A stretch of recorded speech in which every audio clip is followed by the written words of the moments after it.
What's a dry drunk? So my husband and I actually did a podcast episode on dry drunk behaviors, I don't know, a couple months ago, Until the Wheels Fall Off podcast, but I'm going to try and summarize it for you here.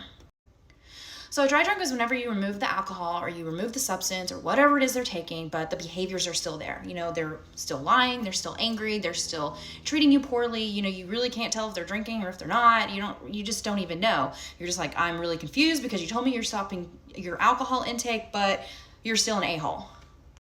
So this is why at TUFO we really try to focus on behaviors instead of substances, because the substances aren't what cause the behaviors. They may make the behaviors worse, not going to deny that, but the behaviors are typically there. They are from another issue. They're from something else going on within them, and they take alcohol or they drink alcohol or take substances to numb that pain.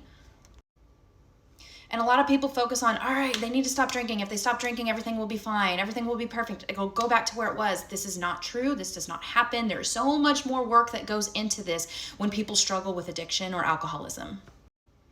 My husband says, take the alcohol away from the alcoholic and you're left with the ick.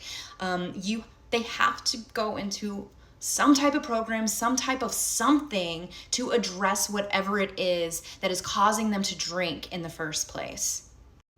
I know people who have been off of their drug of choice for over 20 years or maybe doing harm reduction, and they still have the same issues that they had when they were using. That is why it's so complicated to understand or to try to articulate and let people understand that it isn't the substance that's making these issues. It is this person. They have stuff that they need to deal with. They need to learn how to cope more.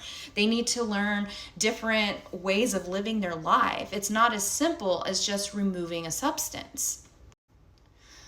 My husband still had behaviors 5 to 8 years after sobriety, and he worked really hard on his recovery. That's how long it takes for this stuff to unravel. So he still, I would say, I guess it would have been dry drunk behaviors or whatever.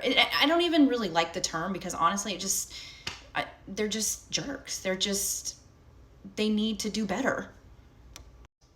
Okay, I could go on a tangent forever. So if you want to listen to our episode on dry drunk behaviors, go to any podcast platforms and search for Till the Wheels Fall Off podcast.